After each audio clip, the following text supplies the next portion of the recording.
Be sure to go to flipsidegaming.com and use promo code 6 for 10% off on orders over $10. Do the same with the Grizzly Gentleman, 10% off at checkout on your fantastic beard products. Or you could shop via the TCG Player affiliate link in the description down below to help support the show. And last but of course not least, you can go to Grey Viking Games with the affiliate link below to pillage some sweet arena codes. What's up, Planeswalkers? Theric 6, back with some more Magic the Gathering arena talk. Now, I wanted to make this video as soon as I got the news for it. Literally, just sat down to my desk, have not even finished making my lunch, and I want to talk about the Historic Anthology 4, I believe this is. Yes. So, a lot of interesting cards, a lot of garbage cards, a lot of things that I'm going to talk about that shows how much I'm upset by some of these inclusions. So, are you a fan of MTG Arena? Feel slightly adjusted with Time Trial Remastered previews. Time Trial Remastered, I'm pretty sure, is not coming to Arena. So it's like, all right, during this time, it's not good for the people who just like Arena. Sure. All right. Anthology 4 adds 25 cards to Arena. Sure. Begins March 11th. So that's what, next week? Yeah, next week, next Thursday, we'll be able to get these cards. You can either use the bundle or craft them as usual. I think this is the normal cost for the bundle, blah, blah, blah. Historic Anthology cards will be legal on Historic, who cares? Okay, so what are the cards? New additions to White.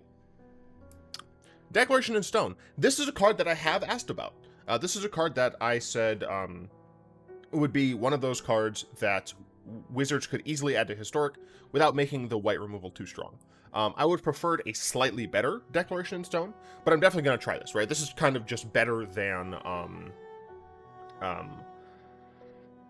whatever the hell the newest card is. The white one from Kaldheim. But this only hits creatures, and it exiles, which is nice. It's sorcery, which is not nice, but it is still just straight up creature removal in white that is relatively efficient. It does give them a clue token, so they'll be able to crack that later on for a card, but generally speaking, this is still going to be fine removal. Fraben Inspector is a card that's relatively helpful. We've seen this see play in Death and Taxes decks, in formats before, things like Modern. Whether or not it's super great for us in Historic Death and Taxes, I don't know. I'm gonna try it out. This is a smack in the face. This card's bad. This card is essentially just worse than Eerie Ultimatum. When this came out in Commander Legends, I already talked about the fact that this card was garbage. And still going to be garbage. I do not see a world in which this is played in Historic. Very upset. Graveyard Shenanigans. Why is this card here? Why is Adorned Pouncer taking up one of the limited 25 slots in the new Historic Anthology when it should have just been in Amonkhet Remastered? Why? They took away Amonkhet from us, which is, sure, whatever. I don't understand, but sure. When they gave it back, they decided to keep some cards. Now, I can't say for sure that Wizards did this so that they could use them later on. I'm not saying that. But what I am saying is, this is a really cheap shot. This is really annoying. This is one fewer cards that could have been added to the game. Now, Adorned Pouncer by itself, I like that it's coming to Arena. I don't know necessarily that it's going to see a ton of play. But for the people who enjoy the Eternalize cards, the cats, maybe even just Double Strike Matters, this can go into a lot of different things. The issue is that this should not be a part of Historic Anthology 4. This should have been a part of Amonkhet Remastered. Think Twice. They gave us Think Twice, right? This is just good. We've seen kind of the power of the 4-mana draw 2 cards that have some upside. But now we have a 2-mana version. Now, this is just essentially 5 mana to draw 2 cards. But it's over the course of several turns. And Think Twice has been played in a number of formats. I would not be surprised if this card sees heavy play in a variety of decks. Spider Spawning is a bit strange, but, you know, it adds more stuff, I suppose, to the kind of Graveyard Shenanigan deck. I genuinely don't know if this is going to actually see any play. They added a little bit more snow support. Sure, I guess that's fine.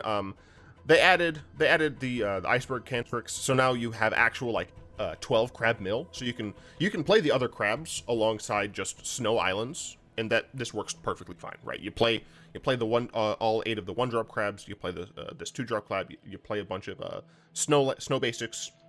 You get a lot of cool mill stuff. Sure, whatever. We also have Merit Lag's Slumber. This card is fine. It'll maybe help some snow decks here and there. I just don't know if it will be fast enough. I don't know. Maybe not. I legitimately don't know. But fine inclusions. I think these are interesting. Sort of Body and Mind is the safest card I think that they could have put in here. Blue and green don't have, like, they're not really the colors that are going to be hurt too much by the creature having protection. Getting a 2/2 a turn is very good. It's not backbreaking. And milling 10 cards can matter, it might not. I think Sword of Body and Mind is probably the safest. Maybe War and Peace would have been safer, but protection from white and red is a little stronger than protection from blue and green. Goblin Gravelier has Trample. It's a 1-drop. Wears equipment really well. I think this is a good inclusion. Helps the equipment decks. You can maybe now see some more like Goblin decks that happen to run equipment because of the inclusion of this card. Sure. Bone Splitter. Very inexpensive equipment. You kind of just need a glut of efficient equipment for the low to the ground equipment deck, and I think this adds to that. We are now at 4 slots of the 25. Okay. Was that like a 6th? Nearly a 6th of the cards in this are wasted slots. Torment of Scarabs, Flameblade Adept, and Faith of the Devoted all should have been in Amakari Master, as well as the other one we talked about previously. Adorned Pouncer. These were some of the most talked about cards when it came to the disappointment from Amakari Master when it came out. Especially Flameblade Adept and Adorned Pouncer. Those 2 cards alone had so much annoyance levied at Wizards because they weren't included. I'm so frustrated. I love that I can play with Torment of Scarabs now. I don't play with this, but people will absolutely play with this. And I love that I can play with Faith of the Devoted. This is taking up slots that could be in Historic Anthology 4. I do not understand why Wizards decided to shit in our face like this. This can maybe go in like a kind of an enchantment style thing. You know, maybe you're playing white-black enchantments, or even like Abzan enchantments that is just a bunch of like detrimental ones. So you're playing a little bit of Shrine synergy. You have access to the 2-mana one that drains them. The green one might not be terrible. You obviously can have some of the other good sagas, things like that, and then you of course can have some curses. Just overall, just kind of bleeding your opponent dry in this kind of weird enchantment control shell. I think that's interesting. I think that's fine. Faith of the Devoted is probably a bit more of a meme. I'm not as sure exactly where I would use this, but I'd still want to try it. You know, it's some sort of cycling style deck. Elf Ball. Sure. These technically add to elves. I think this is going to be too slow for the normal elf deck. Maybe this will see play in a slower elf deck that wants to just have a lot of board presence over the course of the game, as opposed to just pooping out elves dying to a single board wipe. This one I think is possibly good enough to see play in the normal elf ball strategy. Sure, whatever. These are fine additions. I don't play elves all that much. I don't care. Wow, artifacts. This is a snow card, so that's cool. But also, it's another 2-mana ramp spell. This doesn't matter nearly as much. It does matter potentially for the historic artifact decks. But for me, the reason this is awesome is because it adds another good 2-mana ramp spell for historic Brawl. In a lot of the decks, especially if you have a higher CMC commander, you're going to want a lot of ramp. And if you're not playing green, you might not be able to get that. So having access to Cold Steel Heart, Mind Stone, Arcane Signet, and Guardian Idol. Right now you have those 4 as opposed to just the 3, and that glut is very nice. Non-artifact spells. I had this weird question. This weird question. Why is this here, and why was this not in Kaldheim Remastered? This is one of the cards, again, like these Almond Kit cards, that people were saying, why was this not included in Kaldheim Remastered? Non-artifact spells you cast have improvised. Cool. Okay. We are now at 5 out of 25. A whole fifth, 20% of this anthology are wasted slots because we should have had these cards already. Blinkmoth Nexus. Blinkmoth Nexus is interesting. We might see this in some sort of like affinity list, playing Tempered Steel. We could possibly get a little bit more Tempered Steel going on. Sure, seems reasonable. Yes, the classic theme, elephant versus crocodile. Okay, does a very garbage joke. To have another, this zombie. I was so upset when this wasn't in McKinnon Remastered. We are now at 6 out of 25, more than 20%. Why? Why? I love Amid Eternal. I'm definitely going to try to put it in some sort of zombies list. At this point, I probably have enough to make a Gladiator zombies list. I'm probably going to make an Abzan, because I think I'm going to diversify my Abzan Gladiator list as well. Hamza, Guardian of Arishin.